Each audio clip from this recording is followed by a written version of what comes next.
Welcome back mga ka-TV. Ang video na tatalakayin natin ngayon ay ang chapter 46 ng The Most Notorious Talker Runs the World's Greatest Clan. At kung bago ka lang sa channel ko ay huwag mahiyang mag-like, subscribe o follow at i-click ang notification bell para ma-notify ka sa susunod na video. Paalala, ang video na tatalakayin natin ngayon ay maaaring mag-iba mula sa ilalabas na anime. Hindi ko inaangkin ang mga drawing o anumang materyales na ipapakita. Ang layunin ko ay magpakita ng suporta at magbigay ng impormasyon tungkol dito. Ang lahat ng kredito ay nananatili sa mga orihinal na may-ari. Maraming salamat sa Ortiz Club Bar, isang tanyag na lugar kung saan sumikat ang apat na mahuhusay na partido: Blue Beyond, dating grupo ni Noel; Lightning Bite, grupo ni Wolf; Fist King Society, grupo ni Logan; at Crimson Mighty Blossom, grupo ni Veronica. Nagpatawag si Noel ng isang pambihirang pagpupulong. Nilaan niya ang buong bar para sa kaganapan. Ikinagulat ng grupo ang kanyang inisyatiba. Sinabi ni Wolf na bihira para kay Noel na magdaos ng ganitong pagpupulong, habang si Veronica, na hindi mapakali at may duda, ay hinihimok siyang sabihin agad ang layunin. Ibinunyag ni Noel na nalalapit na ang isang malaking pista na huling ginanap 40 taon na ang nakalilipas sa panahon ng matinding kalamidad. Ang pistang ito ay may kaugnayan sa makasaysayang tagumpay ng kanyang lolo, si Over Death, na naging alamat matapos mapabagsak ang Valiant Cocytus, isa sa 10 hari ng Underworld.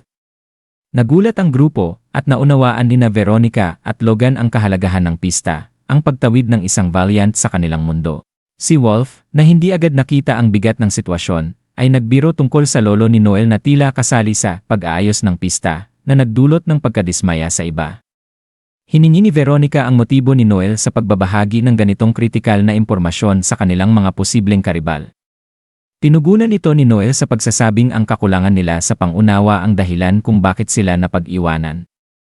Ang kanyang matalas na sagot ay ikinagalit ni Veronica, na inakusahan siyang sinisira ang kanyang reputasyon at iresponsableng isinama pa ang Yakuza sa bar. Sa karaniwang pinawalang bahala ni Noel ang kanyang mga alalahanin, nagbigay ng bahagyang mapanuyang paghingi ng tawad, bago magbigay ng isa pang nakakagulat na balita. Bubuo siya ng bagong clan na tinatawag na Wild Tempest, kasama si Leon ng Esire Winged Knights. Ang matapang na pahayag na ito ay ikinagulat ng grupo, malinaw na nagpapakita ng layunin ni Noel na unahan sila.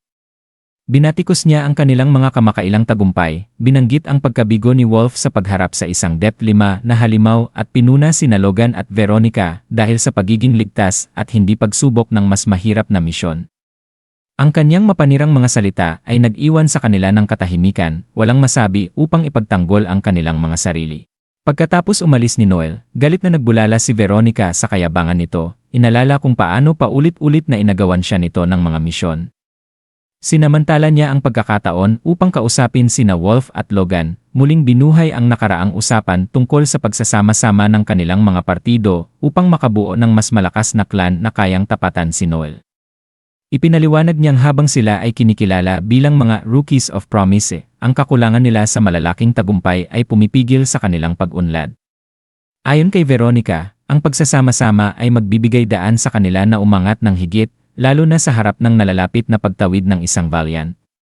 Agad na sumang-ayon si Logan. Tinatanggap ang sinabi ni Noel bilang isang hamon, habang nag-alinlangan si Wolf, nag-aalala tungkol sa posibleng pagbabago sa dinamika ng grupo at pamunuan. Dahil sa kanyang pag-aalinlangan, iminungkahi ni Wolf ang isang duelo upang matukoy kung sino ang mamumuno sa kanilang pinagsamang clan, na ikinagulat ng lahat. Nakita ni Veronica ang pagkakataon at agad na pumayag, sinasabing ang pinakamalakas sa kanila ang dapat mamuno. Bagamat nagdududa si Logan sa kumpiyansa ni Veronica, naisip niyang hindi siya maaaring umatras at sumang-ayon sa mga kondisyon.